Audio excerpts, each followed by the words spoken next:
ये पेड़ हिल रहे हैं, ठीक है, मैं तो नहीं हिला रहा इसको, मैं तो इधर बैठा हूँ। सोचो, बता सकते हो आप कि इसको हिला कौन रहा है इस समय पे? इस समय धूप है, दिन निकला हुआ है, कल रात थी, रात के बाद इसको दिन किसने निकाला है?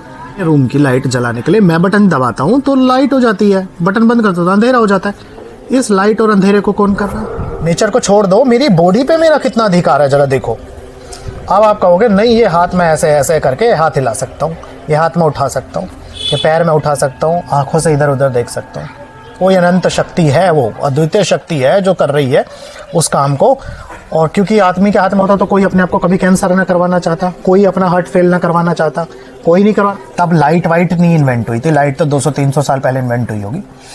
अच्छा, आग की भी खोज नहीं हुई थी, आग भी काफ़ी मानो 1000-2000 साल पहले खोज ली गई होगी। रोशनी बंद हो जाती होगी दोपहर होने के बाद, शाम होना स्टार्ट हो जाता होगा। तो क्या ये पूरी दुनिया शाम को 6-7 बजे के बाद एक घनघोर अंधेरे में नहीं डूब जाती होगी? वो इसलिए होता था कि अब आप देखो, अपने स्वरूप पे वापस आओ अर्जुन, अपने स्वरूप पे वापस आ। कृष्ण ने कहा ना गीता में, अपने स्वरूप को पहचान। तो भगवान रोज एक मौका दे रहा है आपको शाम होते।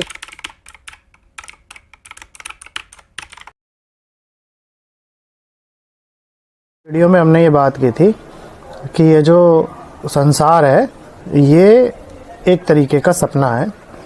और तरीके का क्या कहूँ कि मैं ये कहूँगा कि हाँ भाई ये सपना ही है, वास्तव में ये सपना ही है, ठीक है। जैसे रात का एक सपना आता है तो उसी की तरीके से ये भी एक थोड़ा सा लंबा सपना है। अब ये सपना तो पता चल गया मुझे कि सपना चल रहा है, पर कुछ लोग तर्क ये करेंगे कि भाई अगर सपना भी चल रहा है तो जीना तो मुझे यहीं पर है, इसी सपने के अंदर जीना पड़ेगा, मेरा शरीर तो इसी सपने के अंदर है जिसको वो शरीर मानते हैं, है ना। तो फिर जब सपना चल रहा है तो मैं इसको इसके हाल पे तो नहीं छोड़ सकता कि भाई सपना चल रहा है और मुझे तो टेंशन लेने की ज़रूरत नहीं है ना। तो मुझे तो काम तो यहीं करना पड़ेगा, मेरे शरीर को ज़िंदा रखना है, मुझे घर परिवार को देखना पड़ेगा, तो मुझे तो ये सारी चीज़ें करनी पड़ेंगी। तो इसके लिए तो मुझे, मैं इस हाल पे तो नहीं छोड़ सकता ना कि भाई सपना चल रहा है और ये सोच के और मैं कुछ करूँ ही ना। तो इसके लिए बहुत बड़ी चीज़ मैं आपको एक बात बताता हूँ कि बहुत आश्चर्यजनक चीज़ है। जब मुझे ये चीज़ दिखाई दी तो मैंने ये सोचा कि मैं पहले मैं भी जब तक मुझे पूरी तरीके से आत्म साक्षात्कार जब तक नहीं हुआ था तब तक मैं ये सोचता था, मैंने कहा भाई सपना, यहाँ तक तो हो गया था कि सपना है सपना है सपना है, पर मैं भी सोचता था कि दिखता तो है ना, सपना है तो कोई बात नहीं, तो भाई काम तो मुझे करना पड़ेगा यहाँ पे। तो अपने मन से ही क्वेश्चन करता रहता था कि नहीं, ये दुनिया है तो मुझे इस पर ध्यान नहीं देना, दुनिया है तो मुझे कोई बात नहीं, ध्यान नहीं देना, मेरे ही अंदर दुनिया अगर चल रही है, मेरे मन के अंदर एक कल्पित दुनिया है, तो भाई मुझे इस पर ध्यान नहीं देना, चलती रहना, तो इसको एक तरफ करो। लेकिन फिर मैंने कहा अगर मैं इसको छोड़ दूंगा तो फिर क्या होगा, है ना, और मेरा शरीर अपना ध्यान ना रख पाया तो, या कुछ और चीज़ें मैं ठीक से अपने नौकरी वगैरह ना कर पाया तो इन सारे जब क्वेश्चन के मुझे आंसर मिले तो मैं हैरान रहा कि ये जो सपना है ये ईश्वर का एक सपना है, ठीक है। एक बात, अब जब ईश्वर का सपना है, और ईश्वर कौन है? ईश्वर, आत्मा, मैं खुद, सब एक ही सत्ता है। मैं खुद, मैं ये शरीर की बात नहीं कर रहा, तो एक ही सत्ता है। अब ये सबसे बड़ी बात, ये चल कैसे रहा है? ये चल ऐसे रहा है कि यहाँ पे हर एक चीज ऑटोमेटिक हो रही है, सब अपने आप चल रहा है। यहाँ पे एक एक छोटी चीज, जैसे ये चेयर है, इस चेयर के यहाँ होने के 1,00,000 कारण है, इवन इससे ज़्यादा होंगे। हर एक छोटी से छोटी चीज़ पूरे ब्रह्मांड को प्रभावित करती है और पूरा ब्रह्मांड इस छोटी चीज़ का कारण है। तो आप किसी भी चीज़ को, जैसे ये पेड़ है, इसकी पत्ती है, इसके पत्ती के आज यहाँ होने का, इस लीव्स के यहाँ होने का, इस पेड़ के यहाँ होने के अनंत कारण है, ठीक है। और अनंत कारण में से आप इसको ये ढूंढ ही नहीं सकते कि ये यहाँ पे क्यों है। इसलिए ये कोई एक ईश्वरीय शक्ति है जो सिर्फ वही है पूरे ब्रह्मांड के अंदर जो इस सबको कंट्रोल करती है। ठीक है, एक पत्थर भी अगर कहीं पड़ा है तो उसके भी अनंत कारण है। अच्छा, अब ये जो मेरी बॉडी है और मैं प्रमाण देता हूँ, और अच्छा सब ऑटोमेटिक चल रहा है, सब कुछ A to Z ऑटोमेटिक चल रहा है। ऑटोमेटिक का मैं कारण देता हूँ, जरा आप बस थोड़ा सा डीप एनालिसिस करके देखो, थोड़ा सा ध्यान दे के देखो कि ये पेड़ हिल रहे हैं।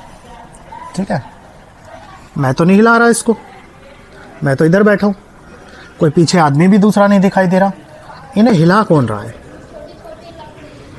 सोचो, बता सकते हो आप कि इसको हिला कौन रहा है इस समय पे? ठीक है, और आगे आ जाते हैं। इस समय धूप है, दिन निकला हुआ है, कल रात थी, रात के बाद इसको दिन किसने निकाला है?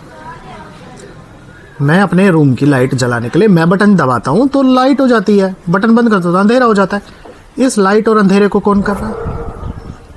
ठीक है, फिर तीसरी चीज, इनके ऊपर फूल उगते हैं, उन फ्लावर्स को कौन उगाता है? ठीक है, अब आप यहाँ पे ये कहोगे कि भाई ये तो नेचर है, प्रकृति है, हम तो उसको देखते ही आ रहे हैं, इतने सालों से देखते आ रहे हैं, और ये तो सब ऑटोमेटिक होता है, ये तो प्रकृति का नियम है। और हालांकि हमने कभी उस नियम के ऊपर ध्यान नहीं दिया, पर ठीक है, चलो मैं मानता हूँ ये प्रकृति है। अब आप इस शरीर के ऊपर आ जाओ। ठीक, इस शरीर के अंदर जो इंटरनल जो वीन्स है, इन नसों के अंदर जो ब्लड फ्लो हो रहा है, उस ब्लड को आप फ्लो कर रहे हो, हम फ्लो करते हैं उस ब्लड को। ठीक है, आप अगर आप फ्लो करते हो तो आप उसको रोक भी सकते हो, जरा रोक के दिखाओ किसी नस का खून रोक के दिखाओ। अच्छा, अब उससे ज़्यादा अपने लीवर, किडनी, ठीक है, लंग्स, इन पे आ जाओ। क्या इनको ऑपरेट कर रहे हो आप अंदर? भोजन को एक बार खा लेने के बाद जब वो नीचे चला जाता है मुंह से, उसका सारा प्रोसेस आप कर रहे हो।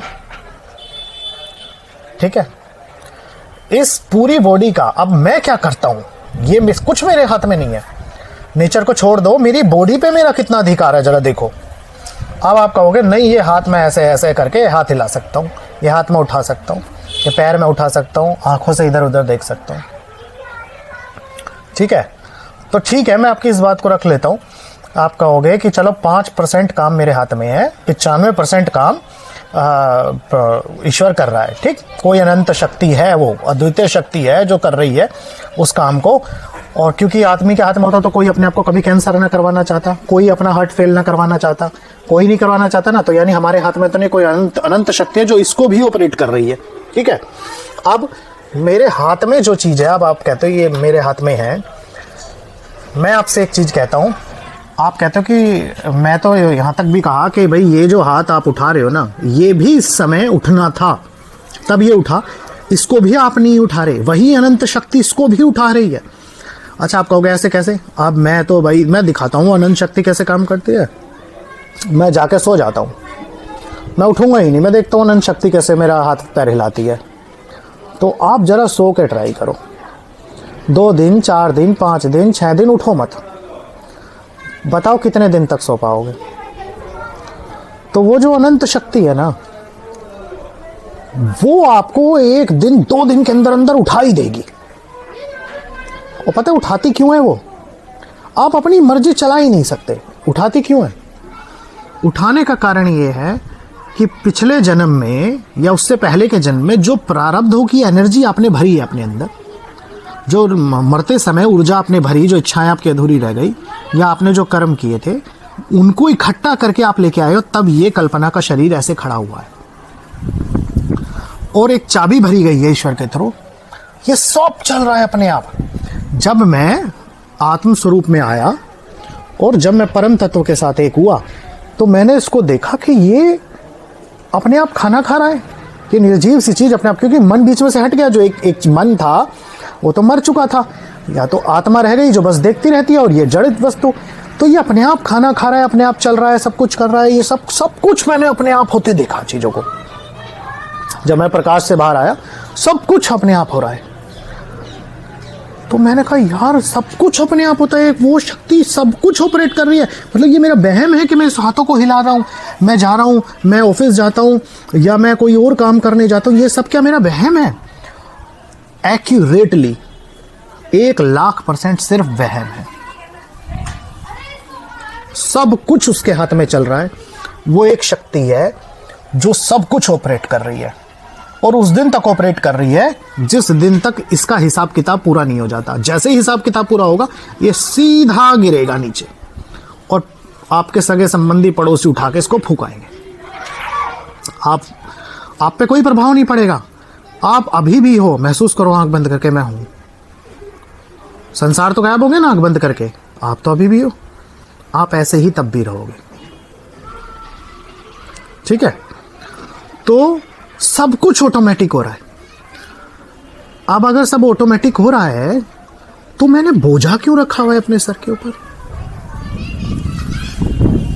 वो राम नाम की गाड़ी, रेलगाड़ी मुझे भी लेके जा रही है और मेरे बोझे को भी लेके जा रही है। मैंने खामा एक बोझा यहां पे रखा हुआ है अपने सर के ऊपर कि भाई रेल पे वजन पड़ेगा कि मैं कर रहा हूं, तो मैं करता ही नहीं हूं, तो मुझे क्या बोझा उठा के फेंक नहीं देना चाहिए कि गाड़ी मेरे तो डेस्टिनेशन पे मुझे लेके ही चली जाएगी। अच्छा, इसमें सबसे बड़ी एक दिक्कत और है। जब तक आप ये सोचते रहोगे कि मैं कर रहा हूं, अब आप बन गए कर्ता। आपके अंदर आ गया कर्ता भाव, और कर्ता भाव से इस जन्म के तो कर्म आपके मरने से पहले सब खत्म हो जाएंगे, आपके प्रारब्ध सारे ओवर हो जाएंगे। लेकिन ये जो कर्म के नए बीज रखे जा रहे हैं, जैसे ही आप कर्ता बन गए तो कर्ता आदमी अपने आप को सोचेगा, हे मेरा शरीर, मैं सब कुछ कर सकता हूँ, इसको बचा सकता हूँ, इसके भविष्य के लिए मेरे को पैसे का इंतजाम करना है, ये बीमार ना हो जाए, ये ना हो जाए, उसके लिए आप कर्म करोगे। उन कर्मों में आप अच्छे कर्म भी और बुरे कर्म दोनों करोगे अपने आप को मान के। तो अच्छे कर्म का भी फल आएगा, बुरे कर्म का भी फल आएगा। अच्छे कर्म के जैसे आम का पेड़ निकल के आता है और बुरे का नागफनी का पेड़ निकल के आता है। दोनों कर्मों के बीज ऐसे ही संचित करके रखे जाएंगे और फिर उपयुक्त खाद और पानी जिस दिन उनके ऊपर पड़ेगा वो फिर पेड़ बन के एक नया शरीर देंगे आपको। कर्ता भाव ही पुनर्जन्म का कारण है। ये सब कुछ अपने आप चल रहा है। एक अदृश्य शक्ति जो चला रही है वो सब कुछ। देखो ना आप, हैरानी की बात है, ये पेड़ के पत्ते देखो, ये पत्ते कौन हिला रहा है? सोच के देखो ना, यहां पे क्या है। इस विकृत अवस्था का जिम्मेदार कोई नहीं है। इस विकृत अवस्था का जिम्मेदार खुद हो, प्रकृति ने। अच्छा सोचो, चलो एक बात बताओ, आज से कुछ 1000 साल पहले चले जाते हैं, तब लाइट वाइट नहीं इन्वेंट हुई थी। लाइट तो 200-300 साल पहले इन्वेंट हुई होगी। अच्छा, उससे पहले आग की भी खोज नहीं हुई थी। आग भी काफी मानो 1000-2000 साल पहले खोज ली गई होगी। उससे पहले कैसा रहता होगा? जब ये रोशनी बंद हो जाती होगी, दोपहर होने के बाद शाम होना स्टार्ट हो जाता होगा। अच्छा, जब आग नहीं होती थी तो लोग खाना वाना भी नहीं बनाते थे, क्योंकि इन्वेंट ही नहीं हुई थी आग, तो खाना कैसे बनाते? तो क्या ये पूरी दुनिया शाम को 6-7 बजे के बाद एक घनघोर अंधेरे में नहीं डूब जाती होगी? है? सब लोग ऐसे बैठ के क्या अपने घुटनों के बीच में अपना मुंह रख के ऐसे लेट नहीं जाते होंगे 6-7 बजे? ये दुनिया को भगवान गायब नहीं कर देता था 6-7 बजे। वो पता है क्यों होता था? वो इसलिए होता था कि अब आप देखो अपने स्वरूप पे वापस आओ। अर्जुन, अपने स्वरूप पे वापस आ।